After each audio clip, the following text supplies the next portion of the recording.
2, 1.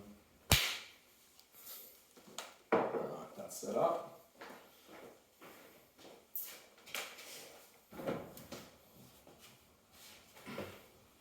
Three, two, one, action. Alright, mics are on, video I believe is on, mouth is watered. Testing, testing. Say something. Matt Rutzou. Yep, that looks good. Okay, well, welcome. Not supposed to look at the camera, but first episode of the Performax podcast. Yeah. Day dot, you could say. I think this has kind of been a long time coming. It's definitely something that I've wanted to do. I probably pitched it to you. So I don't know, since when started last year or something. Yeah, probably. I think you've been working on it for a while, so. Well, mate, I've just spent 2 hours bloody doing all the tech stuff, for God's sake. Anyway, so if the audio's crap, apologies, but look, it's at one. We'll get to it in the first place. I think where we're kind of pivoting and where we're kind of going at the moment is we're trying to kind of expand that reach a little bit. We're trying to, I guess, market ourselves a bit more, because what I kind of feel like is everyone is, well, not everyone, but I think the name is starting to get out there. I mean, we've got furthest north we are at the moment is Maroochydore. Furthest south, Indooroopilly, and we've got, how many practitioners do we have now? I don't know, about 25 and counting, something like that. 20, so we're up to 25 now. So I think we're on, where were we at the start of 2021? 2021. I feel like we had 6 people at the start of 2021. Yeah, we might have had, I think we had a small team of maybe 7 or 8, something like that. I think all of our senior guys now really, and who are still kind of with us to this day. So kind of like between 2021 and the start of 2022, and I think, what did you say, 16? Yeah. 16, so we kind of like almost doubled in size a little bit.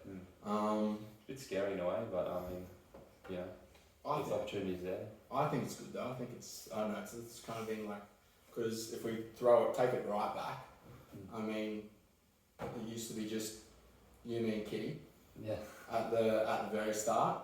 Yeah. So I mean, like, to now that we've kind of got like 16 people. Like soon, probably when we got everyone on, it'll be a little bit more, won't it? We've got a couple more. Yeah, we've got a couple of guys coming from South Australia.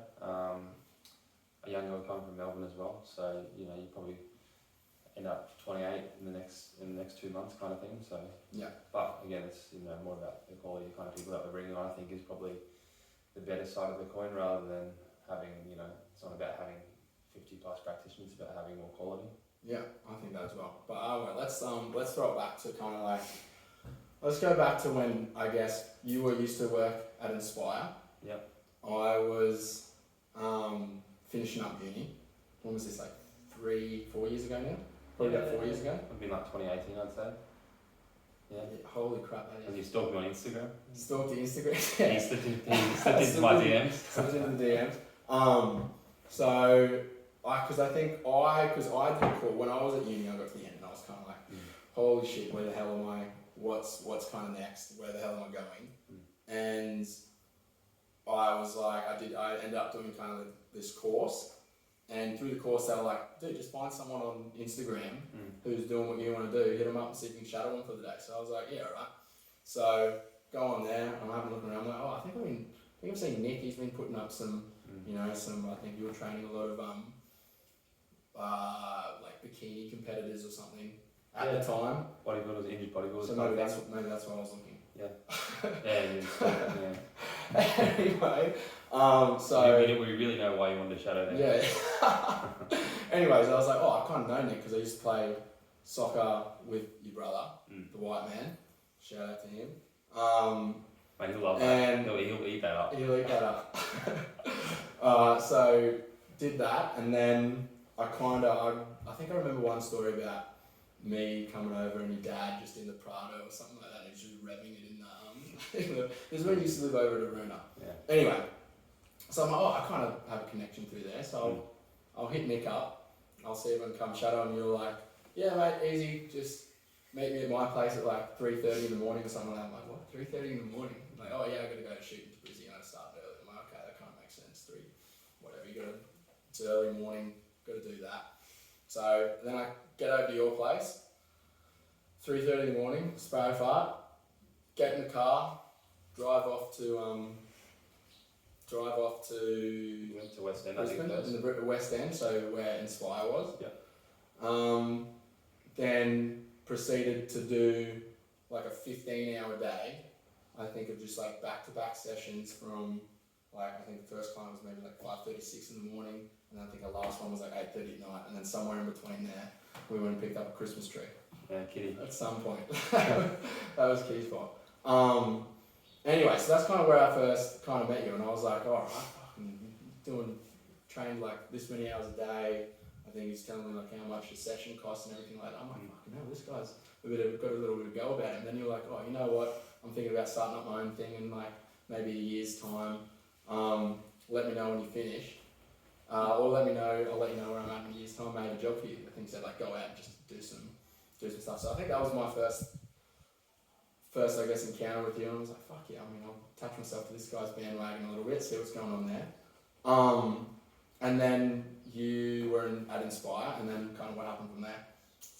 Yeah, I mean, I was working at three different clinical sites at the time, and yeah, I just got to a point where I guess outgrew the business and thought, you know, I could change the standard of delivery of allied health a little more, and you know, look after practitioners and kind of build something with some ambitious people.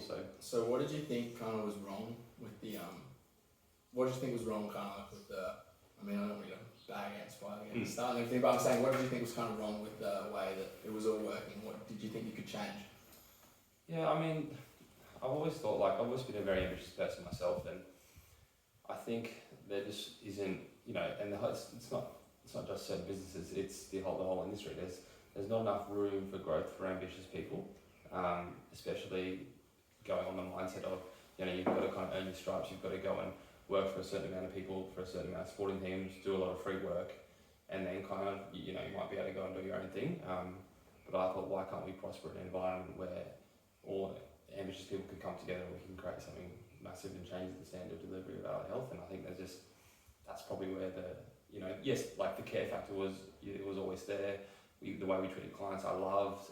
You know, I learned most of my technical skill set from the businesses that I've worked at over the years. So it's just more so, I guess, the environment and the structure of the businesses that I didn't really like, and I saw a gap in the market from that. And I guess it came from also working in, you know, first of all my dad's business as a mortgage broker, and then a number of other businesses as well on the way while I was at uni, and saw the gap and how people were treated, and saw the turnover.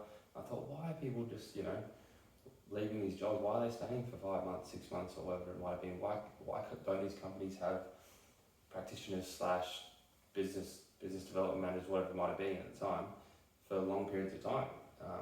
And I was like, well, how do we actually change that? Yeah, so then you from there decided, okay, if I guess this isn't how I want it to be, I don't really see many other places where it's a bit like that, why don't I just go out and do it myself? Like, were you always kind of going to start the business, like do a business type thing? Did you always kind of think that in the back of your mind? I think so, yeah. I think the environment that I've grown up in, you know, like I've always said, has just been business, so I don't really know anything else, honestly. You know, I always wanted to, you know, open my own clinic and have my own business and help as many people as I could along the way. And now it's, you know, not just about helping clients, it's about helping practitioners build their life in and outside of the clinic. Yeah, awesome. I mean, anyway, touching on that, so Performax, when was the official Performax opening? Like, when did you start? When did Performax become Performax? Yeah, 2017, yeah. About 2017? Yeah, so it was, I'm myself obviously first, and then, you know, sole traders, subcontracted to a number of different places, sporting teams, whatever it might have been. Yeah. And then obviously once Kitty finished her degree, then we kind of joined forces a little bit. She went into the same gym that I'm in at the moment as well, at Strathpine. And then, obviously went from there to the coast, and then we brought you on, and here we are. Yeah, so brought me on I think first in 2018, and so I was working at Jets Caloundra, so I was out of that one. You were in Strathpine, were you still at Inspire at that stage as well? Not at that time, no. Not at that time, okay. And then, so brought me on, and then I think for me, I think a big thing is what definitely me at the start, was it's kind of that bridging that gap from university to working in the industry is just, I don't know, it's like just a big pit of doom, pretty much. It's a very tough kind of transition, and I do think there's probably not that many, I guess, for exercise science and exercise physiologists. There's not many facilities or anything that's kind of really offering jobs out there unless you kind of go in and do it yourself. Like how many people have we sat there and interviewed and from an exercise science point of view, and they're always saying, oh, I want to work with I want to work in professional sport, and then the EPs are like, oh, I can't find anything other than kind of like the hospital type environment. It's like, why couldn't we have both of them together? But then at the same time, you've kind of got these people coming out of university, and they're very unequipped and kind of unprepared. Vice versa, you see someone who may have been just being a generic, like being a personal trainer, and they're coming out and they're leaps around these uni students who, some cases have got like 3, 4 year, maybe a master's, potentially a PhD, but they've got 0 practical experience. And you're in an industry where 80% of the workload is all practical, and then the theory's good, it's relevant, but if you can't apply it, then what the hell's the point? Exactly. I think and that's the gap in the market at the moment as well. There's this big disparity between what happens after uni, and then how do I get an exercise scientist or physiologist job? What do I actually do to get that? And like you said, the personal trainers coming out of and upskilling and whatnot, they have a lot better understanding of what kind of goes on in that environment. Because honestly, let's be honest. Yes, we might have a little bit more skill set than a personal trainer, but we treat in the same manner. We treat in a one-on-one environment a lot of the time as well. We just might have a broader scope of practice. So, and it's having that knowledge and having that foundation at uni can only take you so far. I think the industry lacks a lot of young guys that can actually go out and build relationships as well with clients. Like, building a client base is about building relationships, right? Yeah. Well, I think that's, touching on that again, I think that's kind of like what I guess Performax was built on, I think, at the same time. I'd say it's very much so everyone's taught or wants to master their skill set in kind of like the technical side of things. It's like, oh, I want to become, I want to get better at strength, I want to get better at coaching, I really want to, learn all the sets and reps. But the reality is, the more important part is the communication side with the clients. It's more the business skills, so how to get clients, how to get people in front of you, how to market yourself. These are all the things that you don't really, that they don't really address, and they don't really tell you how to do it, and they don't tell you the realities of it. And I think that's what, I guess, Performax in itself has kind of been, because I know when I first came on, all I wanted was not technical, but I wanted, I definitely needed technical, but I needed all of it. It was more so, how can I upskill myself, and I can do that through this company. And I think the company as a whole, we put a lot of emphasis on, making sure we're helping continually upskill and educate people and give them not necessarily everything that they need, but everything that they need in a sense to thrive. Like, yes, sprint mechanics and stuff, we know it, but it's probably not relevant to someone first coming out who's got no clients in front of them like that. Yeah, the relevance is probably not there at the moment as well. If you're a new practitioner starting in one of our gym sites, the relevance to sprint mechanics and musculoskeletal rehab is probably not that sufficient, right? You don't really need it until you get that client in front of you. And the reality is, you're probably not going to remember it until you have that client in front of you. You know what I mean? Yeah, until you're applying it anyway. So I guess what kind of is Performax Science to you then, as a whole? Yeah. What's kind of the vision? What's kind of the mission at the moment? Where, what is it? What are we doing right now? Because I feel like as I was saying, kind of at the start, people kind of started to know who we are, but they probably don't know kind of, I guess, what we do Yeah, I mean, from a vision point of view, the vision from the business point of view has always been to change the delivery and the standard of allied health. I think from not only a client perspective but a people's perspective as well. So, you know, our vision is to develop people first, and then from there we can obviously take the technical skills and take them to higher levels from there. We want to open, you know, clinics in Australia, if not globally at the same time. So to do that, we've obviously got to have a big team and a good team at that, and the quality has to be there too. So, you know, when we're recruiting, it's not only just understanding, you know, where these practitioners are technically, but it's more about what type of person are we kind of getting, what type of personality type are we looking at? Can we see these people in the business long term? So that's kind of the vision from, I guess, my point of view. Yeah, and what do we do as like a service as well? Yeah, so exercise science, exercise physiology. So what is that to people maybe? Because it's definitely a big question that I get asked by a lot of friends. What's the difference between exercise? What does an exercise science actually do? Yeah, I get that question a lot. So what's the difference? Yeah, it's from the scope practice point of view. So, you know, X science, you've got musculoskeletal rehab, it's the same thing, X-phys, neurological, metabolic, cardiac. So the scope practice is just a lot broader, right? So your personal trainer is only going to, you know, they can only do strength, weight loss, muscle mass, you know, the more basic kind. Whereas the EPs and X science guys dive a little bit more deeper and try to actually make a behavioural change in the client's life at the same time. It's not just like come in for a session and we'll just kill you.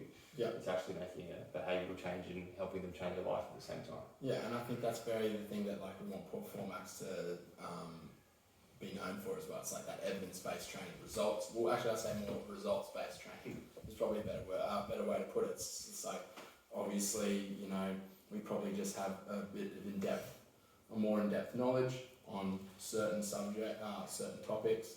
You know, as I said, musculoskeletal rehab, all different other types of conditions, and we kind of treat that accordingly. But what else? So that's kind of like part of what we do and what we teach. And then what else are we kind of there for as well? What other services do we kind of offer? So you've got obviously the mentorship from the education setting as well. So, and then obviously all our courses that we offer at the same time. So, you know, you've got a massive education platform that, you know, you self-run, and then from that perspective, we try to obviously make sure we're educating the wider demographic of kind of what we do, but also upskilling courses at the same time. Yeah, and I think that's definitely been, I think, a big thing that I've probably seen since I've been there is that obviously when I came on, I was very much looking to be kind of, you know, have the skill set and kind of upskill myself to a point where I kind of, you know, felt really comfortable treating anyone who comes in front of me. So I think that's such an important aspect as well. I think like, yes, we're obviously all our practitioners can treat all different populations of clientele, but I think another big thing is what we are is we really want to probably broaden our range of like in the education space, because I just think that's such an important part, because there is that gap between university and working in the real world, and I just think keeps getting bigger and bigger. And you know, there's all our practitioners that come on, they always say, oh, you know, I probably would just like some, you know, assistance in, you know, learning a little bit more, and you know, whether it's in the education space or just I know I want to treat more different conditions, I want to know how to do that. So I think education's a big part of what we are. So it's very results-based training, but it's also we want to champion that practitioner as well. We want to be able to, you know, help as many people as we can. You know, either PTs who want to upskill themselves, or you know, graduates coming out of university who want to upskill themselves a little bit more. Like, we want to provide that service as well. And I think internally we've been doing that very well, and now we've just started. Obviously, this is our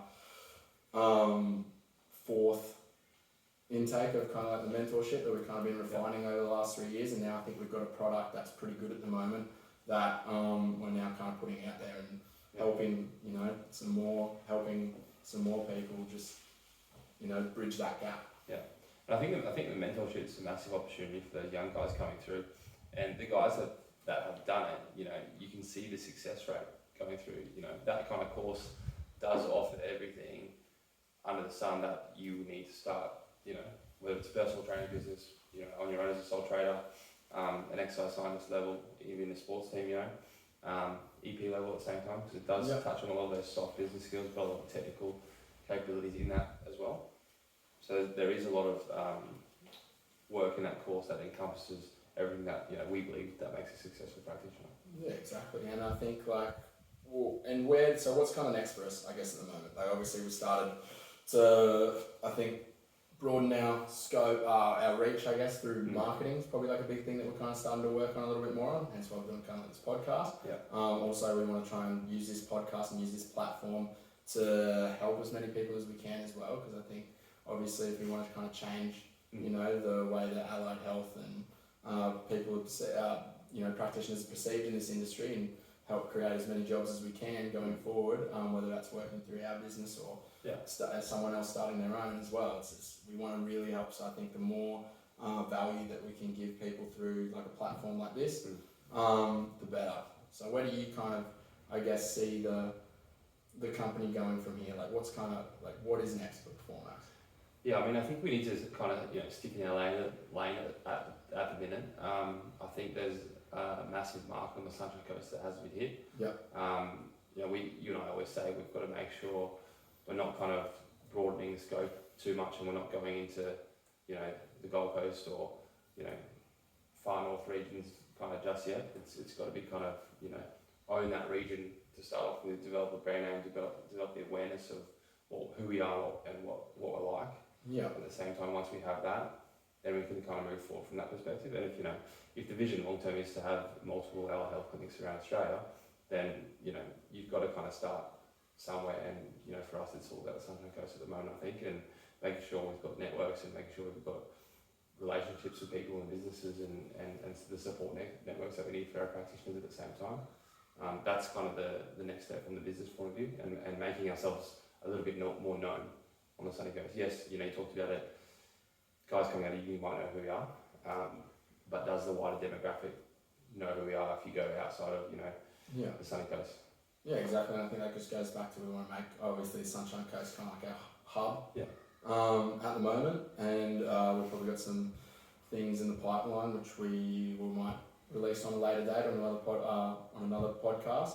But I think what we're doing now is we're focusing on the Sunshine Coast, building up our reach, building up our platform there, and then long term,